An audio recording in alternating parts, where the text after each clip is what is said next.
Today we are going to be watching some videos of Steve Harvey talking about atheists and atheism. It turns out he is not a big fan and has many opinions on atheists. This makes sense because he is a hardcore Christian and makes that apparent at every opportunity. He's also a comedian. He's hosted Family Feud, I believe, and he's mostly known not for his amazing comedy, but for the incredible faces he makes during this show.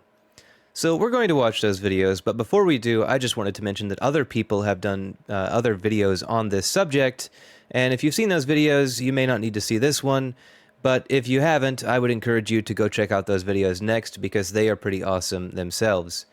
But without further ado, let's get to the videos. Does he have a relationship with God? You sitting up here talking to a dude and he tells you he's an atheist, you need to pack it up and go home. You know, you talking to a person who don't believe in God, what's his moral barometer? As terrible as that is, that's actually fairly innocuous versus what comes next. But it is really terrible for its own reasons. Obviously, what's a person's moral barometer who doesn't believe in God? Well, empathy. Do you know what empathy is, Mr. Harvey? It seems like you may not, because you just encouraged someone to pack it up on somebody who doesn't believe in God. Like, if you meet somebody, you jive with them, you think they're awesome, you start dating, and then you find out they're an atheist, well, you just gotta pack it up and get away from them. That is incredibly bad. That is incredibly terrible. Ultimately, if you think something like this, I question your moral barometer, and for that matter, I also question Tyra Banks's moral barometer for laughing, albeit uncomfortably. At least she knew enough to be uncomfortable in this situation, but to laugh at it and just kind of let it pass is really shady on her part, and I haven't seen the full clip of this. I haven't been able to find it yet. But, you know, I hope she said something. I just don't think she did. Maybe she feels the same way. Maybe she doesn't care a whole lot. But it's very weird to see people stereotyping other people like this for no reason.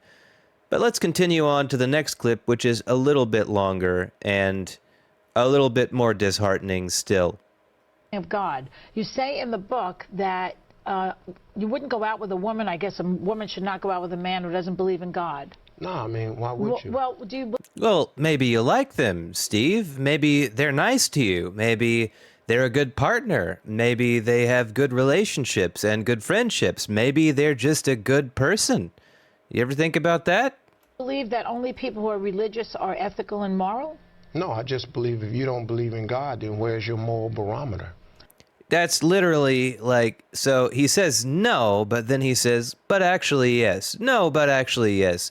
No, I think atheists can be moral. I just think they aren't. What?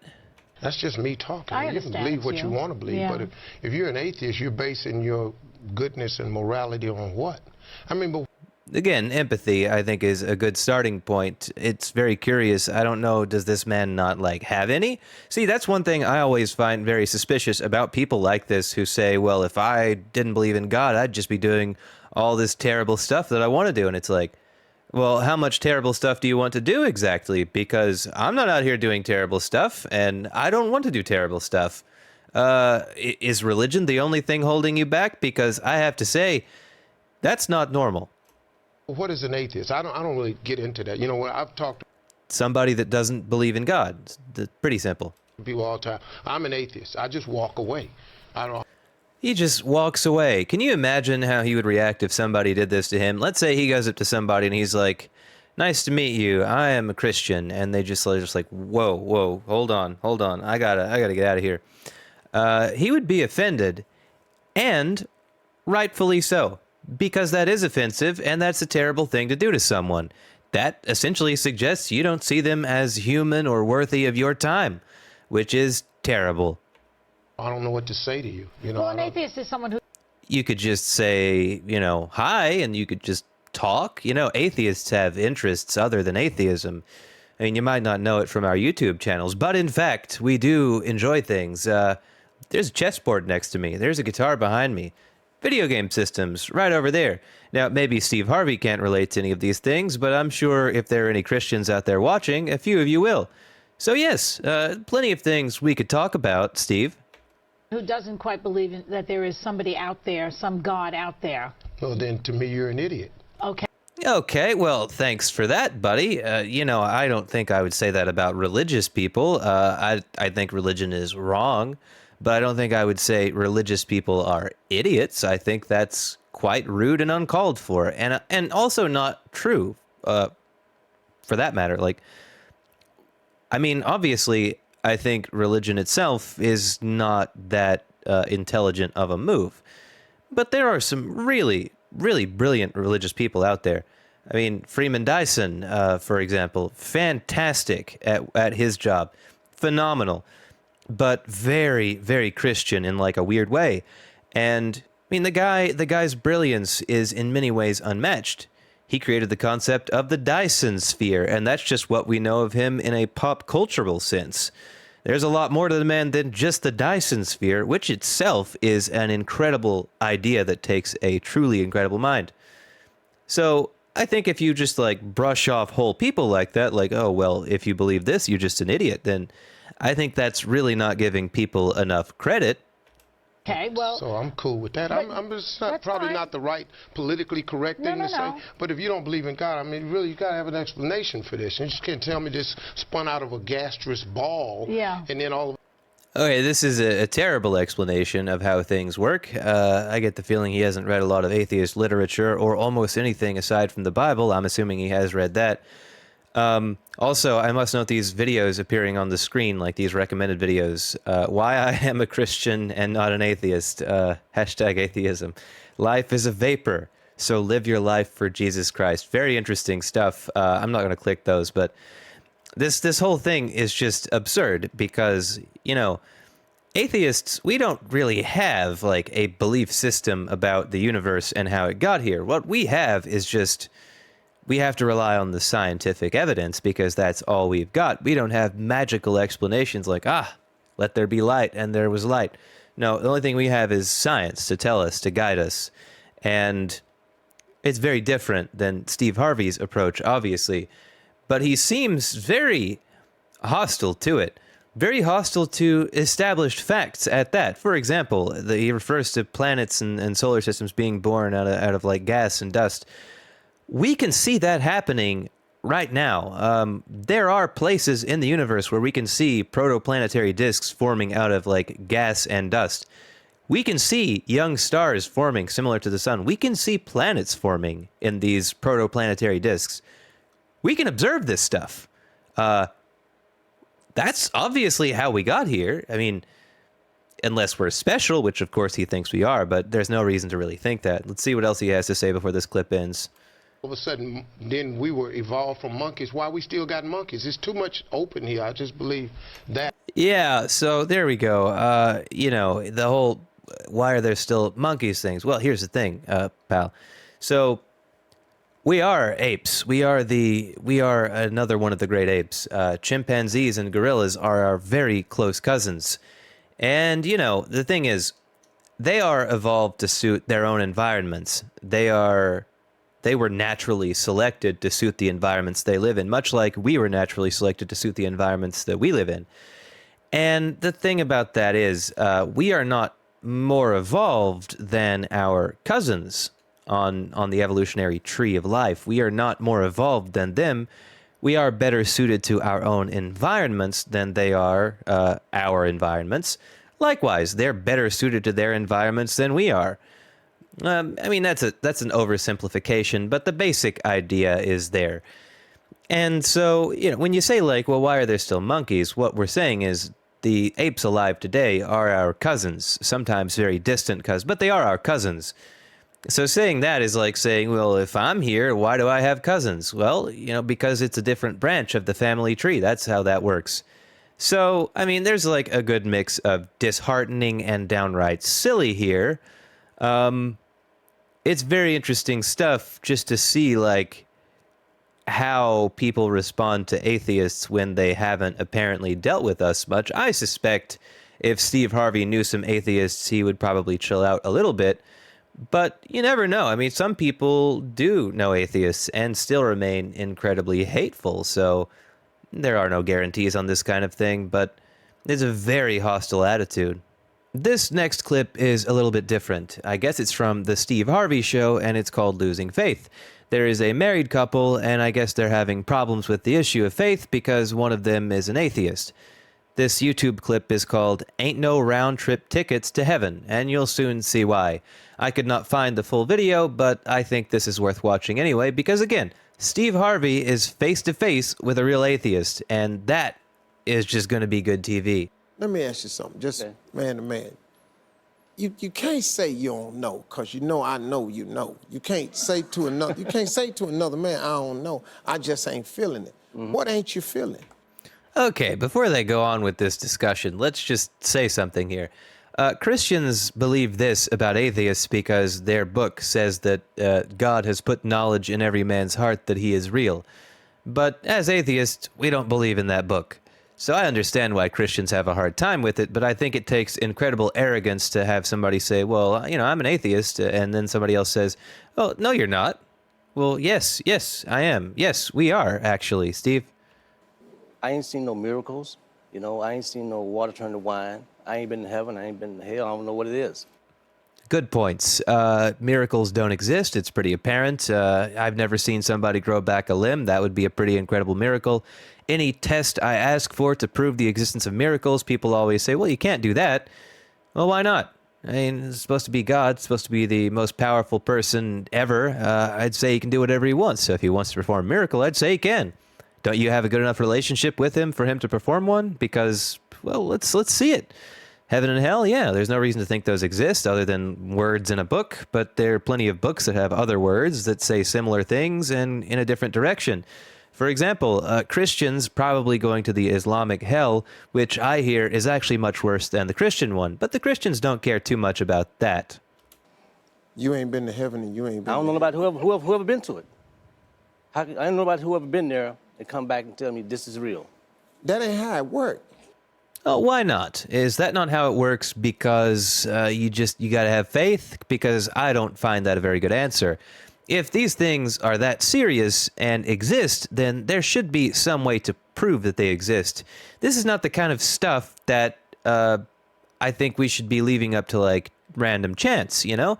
I think if I were God, I would want to give people, like, a real sign that these things are, in fact, waiting for them. I don't think I would just have some words on an ancient book and then nothing else for thousands of years. I think I would want to let people know somehow that these things are real. But yet... Okay. Part of the problem, York, is you wasn't paying attention in Sunday school. No, that's not part of the problem. I've had to say this any number of times, but atheists are often extraordinarily knowledgeable about the Bible and theology and scholarship. As I pointed out in another video recently, I have a massive Bible, like right over there, with 4 different versions of the Bible all in one. It's about this thick, and I have read it cover to cover about 4 times. I'm on my latest read-through. I actually haven't read any of it since that video because I've been reading other books. But it is there. I have read it. I've got any number of biblical scholarship books. I've had plenty of theology-related books. Atheists are pretty knowledgeable about Steve Harvey's book. I would suggest that I probably know a lot more about the Bible than Steve Harvey does. He could probably quote it better than I can, but it's not my religion, so I don't have to quote it at all. On the other hand, I do always find it perplexing how little Christians know about their own book. See, it's some basics. See, you don't know nobody that have been to heaven or hell and come back, because it ain't a round trip.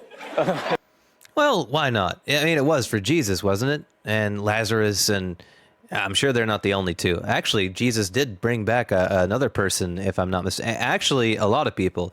There is the part, is it in Matthew, I think, that Jesus literally brings back the recent dead and sends them to their families to tell them the good news in Jerusalem. That's a thing that happens in the Bible. It doesn't happen in the real world, of course, much like most of the Bible outside of the few historical events.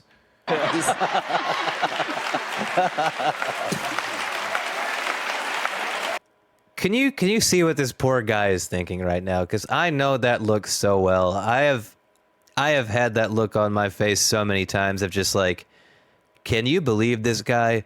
Can you believe the things he's saying right now? Can you believe he actually thinks this is a good response to what I'm saying? I know that feeling so well, and I'm sure if you're an atheist and you've dealt with Christians, you know how he's feeling. Right. All these one-way tickets. Okay. You can punch a ticket to where the place you get to choose. You get to actually have a say-so in where you go. There ain't no round trip. I like how the guy's just going, yeah, whatever. Ain't nobody coming back and tell me, man, I was up there, man, the streets of gold, man, let me tell you. I was sitting over there. It was crazy. Actually, some people do tell those kinds of stories, and obviously we don't believe those stories because it's impossible. I mean, some people do believe those stories. Like, there are a few people out there who claim that they've had those sorts of experiences. Kat Kerr is one. She's really popular. She said she's been to heaven multiple times. Jesse Duplantis is another one who claims he's visited heaven. There are people who claim that they have died and gone to hell and come back. And we don't believe these stories for a multiplicity of reasons. There are any number of reasons to not believe these stories. And, you know, it's not just with Christianity either. There are people who claim to have died and, you know, met the Islamic God or devil or whatever else like that. These things happen all the time and they all contradict. So, yeah, it's those stories do exist. They're just nonsense. And everybody knows it. I mean, Steve Harvey's making fun of them for a reason. Crazy, man, because I was just sitting up there under the tree and Jesus came through the park. And so I was just sitting up. Ain't nobody got that story, dog. Well, yeah, they do, but like those stories are entirely silly and not real. See, you waiting on the wrong thing. You looking for somebody that have been dead and come back, and you waiting on some water to get turned into wine and somebody to run across a lake. ain't none of that fitting to happen. Yeah, we know. That's why we're atheists. We don't think not only is it not going to happen, it never happened in the first place. That's why we're atheists. We don't expect that to happen. We're not waiting for that to happen. We know it's not going to happen because it's impossible. It just doesn't happen. By the laws of this universe, that kind of thing doesn't happen. But, of course, Steve Harvey has to misunderstand what the guy is saying and thinking and just wants to be like, well, it's not that he is an atheist, it's that he's waiting for miracles. No, it's that we are atheists, but if we can be shown miracles that correlate to your religion, well, then that proves your religion. But we're not holding our breath. All right, I guess that's all of that clip. Very fascinating stuff, isn't it? Just the attitudes this guy has. Now, in fairness, obviously he was kind of joking around a little bit here, and that whole bit about the guy going to heaven, yeah, I found it kind of amusing. I mean, I don't generally like Steve Harvey's comedy, and he doesn't seem like the best person. But that was a pretty amusing little bit. I enjoyed that quite a lot. But, you know, the guy is a master at missing the point. He seems to have made an art out of missing the point here. And, again, the arrogance of that first part where he's just like, well, no, you're not. Imagine that. Imagine if Steve Harvey came up to you and was like, yeah, I'm a Christian. And you're like, well, no, you're not. Imagine how he'd respond. His brain would blue screen immediately. So, you know, the general rule is if you don't want somebody doing something to you, maybe don't do it to them first, Steve. I have no idea where this last clip is from, but it is a banger. So let's get into it. Let's see what Steve Harvey has to say in this one. I'm just telling you, it's real. God is real, man. Don't let nobody fool you. Listen to me, young people. Don't let nobody fool you. Come by your house, knock on your door, talking about it ain't no God. You think because somebody say it ain't... Oh, hold up. Hold on, Steve. Wait 1 second here. Does Steve Harvey have atheists confused with Jehovah's Witnesses or Mormons, both of whom believe in God, but go to door, like trying to convert people?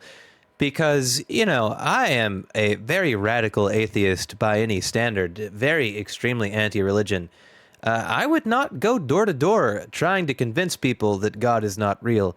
I do go home feed to home feed, but in general, I don't think I'd want to go door to door with that particular message. What? You know, God, you think that make it true? God is real, man. Where you think Well, prove it. all this stuff come from? The Big Bang. How you think this world got formed? How you Supernova. really think that's cloud formation? Where you think the water Cloud formation. So, does he not know we have this thing called meteorology, which tells us God is not like arranging the clouds? He doesn't come down with his hands like, ah, yes, this will make a beautiful cloud. No, Steve, no. fall come from? Who made all them animals out there? Who Evolution, they evolved. you think make that sun come up every Technically, the sun doesn't really come up, it just looks that way because we are rotating around it and spinning on our axis. Actually, it's the Earth's spin that makes the sun look like it comes up. It's not coming up, it's just always there. It's the Earth that's moving, Steve. day in the East and set in the West, and it ain't nothing you can do about it? Who do you think make This man has a lot of passion for just talking absolute nonsense. He is like mad. the wind blow? You can't do Nobody makes the wind. You think God is out there somewhere just going, because that's not how it works, Steve. nothing with the wind.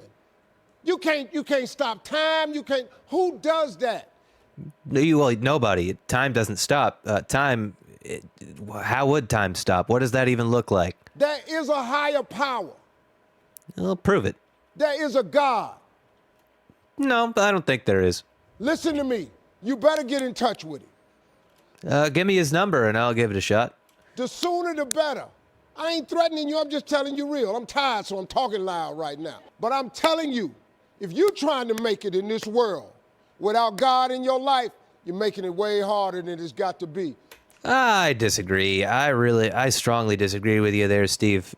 See, thing is, life is complicated. It's a hard thing for everybody. And frankly, I have not seen that Christians generally have it any better than I do. I'm an atheist. My nephew is an atheist. Most of my friends are atheists. I do have some Christians here and there. And, there's not a great disparity between the difficulty of our lives. Actually, it all seems to be about the same. We all have our struggles and our demons to work through and all that good stuff. But on the whole, you can't really tell that atheists have it any worse or any more difficult than Christians do. Actually, it seems like a lot of the time the Christians suffer more because they think everything is just out of their hands and in the hands of God instead, and God may not, have in mind what they have in mind, and they just, put themselves up to his will. Whereas the average atheist is going to be like, well, this is all in my hands. Technically, it's in the universe's hands, and we're just a small part of it, but I get the feeling the average atheist definitely has more of a sense of agency than the average Christian, based on what I see of atheists I know and Christians I know. So, no, it's not really harder being an atheist than a Christian. I'm telling you, man, I did it. I did it without him. It does not work. Did you really? Because as far as I understand, Steve Harvey has always been a wildly religious person. And, I don't think he's ever been a non-religious person, or he would be more familiar with the concepts. But every Christian has this sort of, I tried to do it without God. I tried to do it without the Lord. I did my best alone, but I just wasn't good enough. But really, they just didn't. They just kind of maybe weren't that in touch with the church and all that for a while, but they still prayed and all that good stuff. But they try to make it into some dramatic thing oh, I was out there on my own and, I just was a sinner. I was drinking. I was swarping all this stuff and, but that's not exactly the same thing. So, no, I don't think so, Steve. I flunked out of school. I had a severe stuttering problem. I couldn't talk outside my house. I'm on my third marriage. I lost everything I ever owned twice. I've been homeless and lived in a car for 3 years. You can't tell me nothing about what he can't do for you. How are you so sure that it was God that solved these problems? Because I don't think God came down here and manipulated your body against your will. I think you did those things, and you should give yourself more credit. Nothing. Let me tell you something, man. I've been bottomed out. I'm talking about flat bottomed out. Nothing. I was talking today with my oldest son. He said, man, Dad, Every time I hear about something you went through, I just go, how did you make it? I just kept this faith, man. I just kept believing that God didn't bring me this far to leave me. Well, not everybody needs that. I've been homeless more than once, in fact. I've been homeless, I've been poor, I've been desperate, I've starved, I've dealt with a lot of things. I mean, miscarriage, all sorts of just gnarly stuff that have happened in my little world. Terrible breakups, abuse of various kinds out there in the mean old world. Some alcoholism here and there. I do like to drink. And didn't need God to, like, deal with that stuff. If anything, I need a lot of therapy. Probably still do. But in general, I worked out of those things. I just kept moving and found my way out of those things, like Steve himself did. So again, he should give himself more credit, I think. He's acting like God opened all these doors for him, but really, he's the one who kept moving. He opened those doors for himself. I just kept hearing my mama as a Sunday school teacher saying little scriptures to me. It didn't dawn on me till I got older. I'm telling you, man, I didn't get a car in my name till I was 38 years old. I was 38 before I purchased my first car. I'm pretty close to 34, and I probably will never have a car. I don't like cars. Cars just aren't that great. I'm not sure what point he's trying to illustrate here. Maybe just, I was poor. Maybe he's trying to say God, like, came down and gave him a Cadillac or something. I don't know. 38. Come on, man. I lived in a car for 3 years. I had nothing. But I made a decision, man. I just started talking to God every day. I just started asking him for help, to hear me. If you call God and you ask him to hear you, he hears you. Okay, well, no. Here's the thing. There are a whole lot of faithful people out there. There are a lot of faithful people who pray every day, who beg God for help every day, and who are just incredibly devout and read the Bible and all that stuff. And they deal with just terrible things: poverty, homelessness, depression, suicide, drug addiction, any number of things. And for you to say that if you just believe, God will pull you out of it is factually incorrect. There are people who their last moments are spent praying in a bathroom before a tornado sweeps over their house and leaves nothing behind. That's obviously not going to be incredibly common. Tornadoes actually aren't as deadly as, say, floods, but you can readily assume there are plenty of people whose last thing they do before they drown is to pray. So no, it doesn't work like that. And to say it does is, I think, very harmful, because it makes people very desperate and they start to punish themselves, thinking, well, maybe I'm not doing it right. If God isn't hearing me and responding to my prayers, maybe I'm doing something wrong. And they start to hate themselves. I've seen this play out over and over, and it's very sad. So I appreciate where Steve's coming from, in the sense that he's rich, he's wealthy, and so it must look like destiny to him because he's at the top. But you have to think about all the people who aren't. They're still out there. Well, this is the end, my friends, and if you made it all the way here, I thank you very much. If you liked this video, please leave a like. If you have something to say, positive or negative, please leave a comment. I'll probably respond. If you like this channel, if you like what I do, if you'd like to see more videos like this, please subscribe also while doing those two things. It'll help a lot with the algorithms. And most importantly, have a great day.